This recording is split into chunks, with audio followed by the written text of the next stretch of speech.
In the thumbnail of this video, you would see a picture of Eliezer ben Yehuda, who, along with his son Itamar ben Avi, are generally accepted to be the people who revived the Hebrew language. This is contested, however, and that deserves an entire video of its own. But nonetheless, Hebrew is a living, functioning language spoken in the modern-day state of Israel, in the disputed territories of Judea and Samaria, and then in cities like London and New York and the rest of the US throughout diaspora communities along with Yiddish. It's a language which went from being completely dead with no one who spoke it as a daily language to now being used in the courts, in the Knesset. You find it in public transportation and on shop windows. It's everywhere, and it has millions of native speakers and quite a few more million people who don't speak it as a native language, such as myself. However, Hebrew is not the only language that has been revived, although a lot of sources generally say that it is the only language to be successfully revived. There are others. If you remember in my previous video on Uralic languages, we looked at Livonian, which is a language which the UNESCO Atlas of the World's Languages in Danger declared as revived just this year. We're going to be talking about 3 other languages which have been declared revived in this video today, excluding Livonian and excluding Hebrew. So let's get on. So the first language on today's list is a language spoken here in the UK, on an island with this terrible flag, which I think is absolutely terrifying. It's known as the Isle of Man, and the language is called Mansk, or in the language itself, Gilg. The Isle of Man is one of the islands which belongs to the UK. However, it is not in any of the 4 constituent countries that make up the UK. It's a self-governing crown dependency, or whatever they call it. So it is kind of semi-autonomous. And the Isle of Man itself has a language called Mansk, which is a Celtic language, and it belongs to the Goidelic branch, so it's related to Irish and Scottish Gaelic. Now, it's been in use for a long time, as inscriptions from the 4th century CE on what are known as Ogham stones, or Ogham inscriptions, show up in the archaeological record. However, there was a decline in the language after colonisation from the English. In 1874, 30% of the island's inhabitants could speak Mansk. However, by 1901 this had gone to 9.1%, and then in 1921 that had dropped another 8% to 1.1%. And on the 27th of December 1974, a man called Ned Madrill, a fisherman who had grown up speaking the Manx language, died. The language dying along with him. He was the last native speaker. Reasons for this decline include general English colonisation of the island, and also its lowered prestige, which led people to not teach their children the language, which you'll find is a very large reason for language decline in general, and is a theme of this video. However, before Ned Madrill died, there was already a revival movement going on for the last 2 years by a man called Thomas Bryan Stowell, or just Bryan Stowell for short, who 20 years earlier had started learning the language himself. He created the Manx Language Unit in 1992. He took his time on that one, didn't he? And then this had managed to gather lots of people into learning the language, started teaching it in schools, and by 2015 there were 1,800 fluent speakers.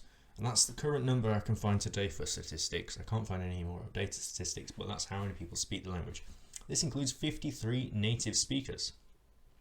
The UNESCO Atlas for World Languages declared this language revived, and I think it was in 2010 when they finally did that, and there were already some native speakers before then anyway. Let's take a look at the language itself. Here's the phoneme inventory, which at first looks scary, but really it's not that bad. And we have the vowels here as well. Except for these sounds, which is ch and ra, we have all of these phonemes in English. The little J next to them just shows that they're palatalized. So it's really not as difficult as it may look. And for the vowels we have this, which is known as a closed mid-front rounded vowel in linguistics. And we don't have that in English, but again it's not too difficult. That makes the sound of U.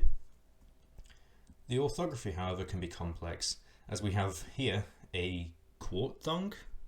I don't think that's even a word, but you can see one sound represented by 4 vowels, which is crazy. And there's also these three letters make the exact same. These three digraphs and one trigraph actually make the same sound, but they're written differently. They all make the ch sound. Why they can't just write them with one, it's down to historical reasons, but they're all pronounced like that today. But it's not as complicated as it initially looks.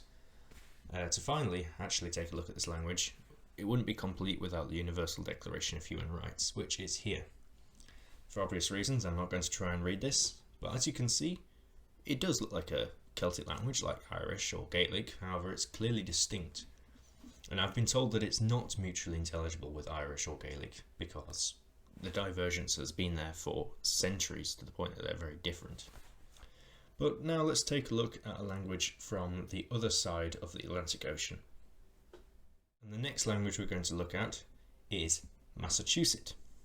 Now, in the background, I've got a picture of Nantucket Island, which is off the coast of Massachusetts, where this language is the most prominent historically and today. And you may think, well, that's a state in the US, how's that a language? Well, they were an indigenous people. Pictured here, here's some modern day Massachusetts people, and here's some Wampanoag people who are more specifically, there's a certain tribe within the Massachusetts people who still live today, and we'll look at the language in a second. But Wampanoag is basically the main dialect, which has been revived, but at the end of the day it's still the Massachusetts language. Furthermore, I don't have a flag for these peoples. Native American culture gets quite complicated, and it would be even offensive in some circumstances to have a flag to represent them. They don't use that, so I'll show the people, and this is what they look like. Now, there are lots of different names. Some are exonyms, some are endonyms, but here are some of them. Wampanoag, Wampanoag, and then I'm not going to read the next two. Natik and Pokanoket and Nanantum. Those last three apparently are historical terms that aren't really used these days and can even be seen as derogatory, but they were used to refer to the language at one point. The classification of Massachusetts is in the Algonquian languages, which apparently is part of a larger branch I was unaware of called Algic. However, the Algonquian languages comprise of the majority of Algic languages. There's only two other languages which aren't Algonquian in the Algic branch, so we're best to just call it Algonquian. And here is the historical spread of the Algonquian languages. This doesn't include the Algic ones, which are spoken in modern day California. And bear in mind, this is the historical spread. You know, hundreds of years of mass ethnic cleansing, genocide, and colonialism from both the British Empire and the United States have killed these languages down massively.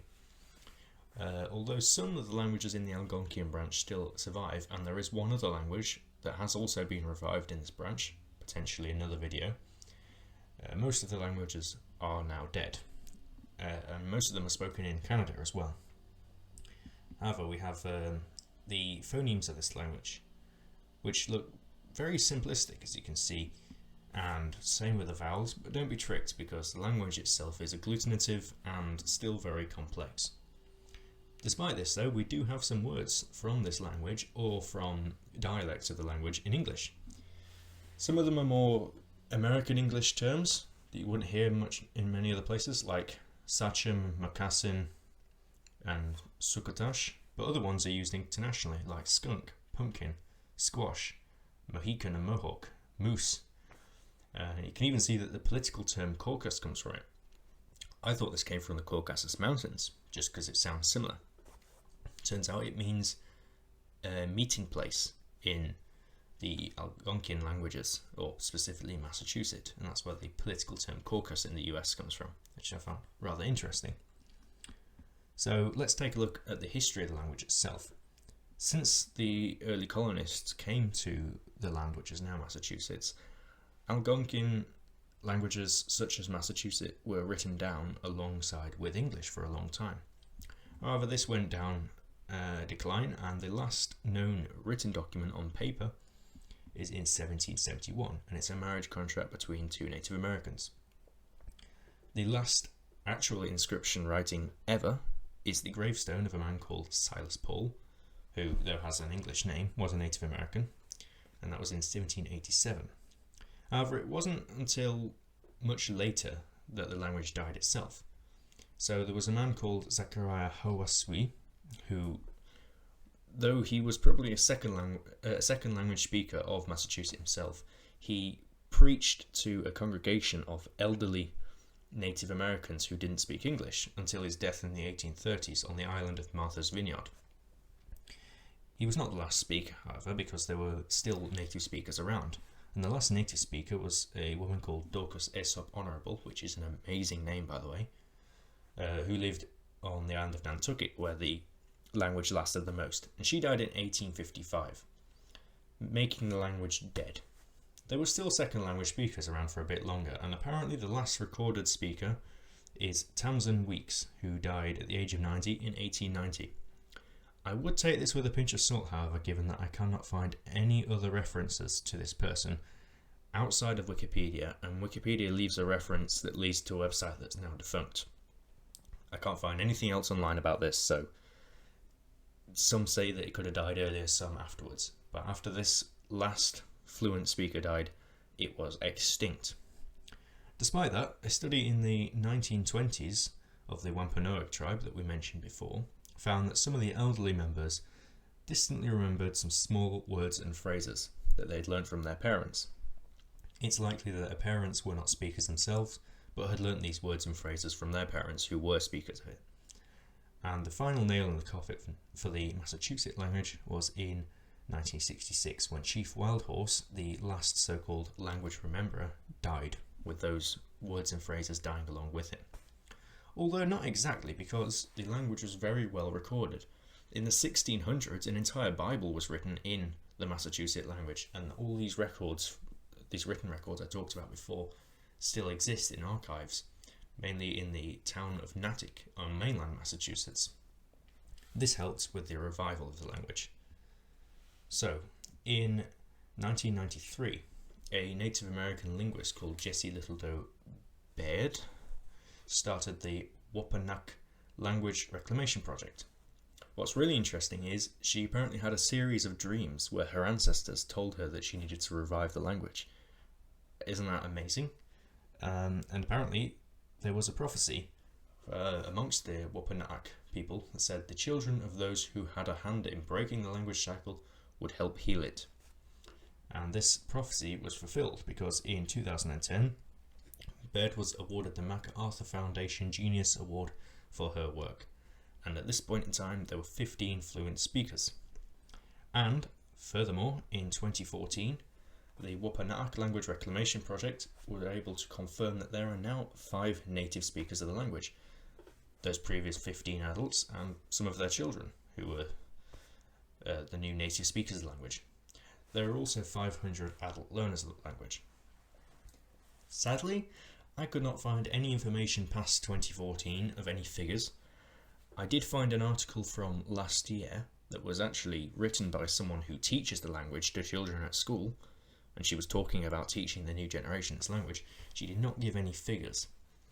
However, I would estimate by my own personal guess that the language has tripled in speakers, at least native speakers. There's got to be more than 15 or 20 native speakers now, because it's been nearly 10 years. People have children quite quickly, and a lot of those learners have probably actually become speakers, language 2 speakers themselves now. Though I cannot find any figures. Hopefully some more figures will come out at some point soon and we'll see a good revival of this language. But let's take a look at the language itself. Though I could not find any Universal Declaration of Human Rights, I did find the Lord's Prayer. Take a look at it and see what you think. If anyone speaks any Native American languages in the comments, preferably in the Algonquian branch, let me know if you understand this. And finally, you can see how agglutinative it is. Again, though it has simple phonology, I would not attempt reading that because it's crazy. I absolutely love these Native American languages. I've looked at them before, languages like Mohawk and things. It's amazing. However, that's the end of this section, and we're going to move on to the next language. Once again, we're going to be talking about a language which is spoken in my native country, England. Or should I say that? Well, the language is Cornish, and here's their flag, and this is the Cornish region of England. Yet despite having their own language, their own ethnicity, their own culture, and their own historical principality, just like Wales, Cornwall is not an independent, is not an autonomous constituent country like Wales, Scotland, or Northern Ireland, yet it is part of England. And this is because of a series of colonisation efforts by the English to wipe out the Cornish people and their language and their identity, which is still going on today. Cornwall has a problem with second homeowners going from London, who are basically trying to repopulate the area. They not knowingly do this, but they're doing it because it's a nice area to live, it's cheap. The actual Cornish people themselves are living in absolute poverty. It's one of the poorest regions of the UK, and the Cornish people have been really unfairly treated in the last 1,000 years or so, as can be seen by the decline of their language. So the language itself is called Cynwyd in Cornish, and in 2009 the UNESCO Atlas of the World's Languages in Danger declared Cornish as revived. We've already talked about Manx being given the same classification in 2011 and Livonian in 2022. Now historically the last speaker of the Cornish language was accepted to be Dolly Pentreath, who died in 1777. However, it's likely that she was either the last native speaker, maybe not, or just the last monolingual speaker. Given that the language did survive for at least another 100 years, there could have been other native speakers, however they would have spoken English as well. So Dolly Pentreath might have just been the last monolingual Cornish speaker. John Davy was the last recorded person to speak Cornish, and he spoke it as a second language. Reportedly, he claimed that his father was a native speaker of the language and he learnt it from his father when he was a child, alongside with English. Although the linguist Henry Jenner, who was the first person to sort of start the Cornish revival movement again in 1904, disputes that John Davy was even a native speaker. Was even a fluent speaker. He said that he only knew a few words and phrases. Despite this, John Davy had a knowledge of traditional Cornish literature and was the last person who remembered a traditional poem called the Cranken Rhyme. You can read that online. He was the last person to know this poem, and the fact that he could remember it and understand it shows that he had a deep understanding of the language to be able to understand poetry. So I would dispute what Henry Jenner said. So as I mentioned, Henry Jenner was one of the linguists who started to revive Cornish. However, all he did was sort of record a few words and phrases and get a movement going. In 1927 an actual dictionary was made, and then from that point it's really unclear what happened. However, the Cornish Language Partnership was founded in the 1980s, I believe, and the standard written form was finally agreed upon in 2008. There'd been lots of debate on how to orthographize the language, and it wasn't until 2008 they agreed on one actual orthography. And some people use different orthographies still today. There are 5,000 basic speakers and 325 to 625 fluent speakers according to a 2011 survey. However, some more modern figures that I were able to find claims that there are 2,000 native speakers now of the language. And it's really funny, I tried doing a lot of research and I can't find any sort of mention of when the first native speaker was born, or when the language actually managed to get any native speakers, who those native speakers were. Just at some point it ends up getting native speakers, and in 2009 UNESCO says, oh yeah, this language is no longer extinct, there's people who speak it. I can't find a date for when it was revived, but there are roughly 5,000 people in total who speak it. That number could have risen because this is from a 2011 survey. But bear in mind there are people who do speak this. In the home, there are schools that teach it, and children who speak it as their native language. Now, it's a Celtic language, but this time it's in the Brittonic branch, meaning it's related to Welsh and Breton, and the extinct Old English Celtic language that once existed, along with Cumbric, which was another Celtic language which went extinct a long time ago. And finally, let's look at the phonology of the language, which is far more complex than Manx. Same with the vowels. However, on the reverse of that, the orthography is much nicer. It's far kinder. They actually have they actually have one, like a morpheme graph for each phoneme, instead of having what Manx had, where they just had a complicated mess of so many different letters. This standard written form orthography, they didn't try with historical spellings or whatever, they just went to making it practical. Yeah, if I had to choose between learning Cornish or learning Manx, I would rather learn Manx, given that the whole phonology of both the vowels and the consonants seems a lot easier, and also grammatically it is meant to be a lot easier as well, though I don't tend to go into grammar here. And then finally we have the Universal Declaration of Human Rights in Cornish. You can see how that compares with the Manx one if you go back to earlier in the video. And once again, I am not going to try and read this, but as you can see, it does look very Welsh, although they have things like the DH digraph to represent the, whereas Welsh uses a double D to make the same sound, the voice dental fricative, the, and they seem to use a lot more sort of spelling that makes sense rather than Welsh. So you can still tell it's a Celtic language of the Brittonic branch, but it's definitely its own distinct thing, and I believe this language does deserve more recognition. Though I'm not Cornish myself and I live far away from Cornwall, I live practically on the other side of England, I have been to Cornwall a few times, and I do believe that they should have the same recognition as a separate culture, and I think they should have their own autonomous parliament, just like Wales does. They have been unfairly treated throughout history, and I hope this revival becomes as successful as the Manx revival, which seems to be, at the moment, much more successful. But that's it for Cornish, and we're going to wrap this video up. In all three of these cases, there's one thing I found that was the same. It seems to be the young people who are the most dedicated in reviving the language, whereas the old people who allowed it to die out couldn't really care less. It seems that in all three of these examples, the children who go to school and learn these languages, their native languages, go back home and teach their parents so they can speak it as well.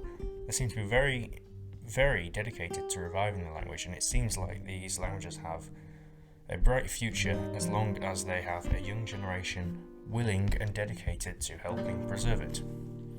These three languages are not the only languages to have been revived, and I could make another video on 3 more revived languages.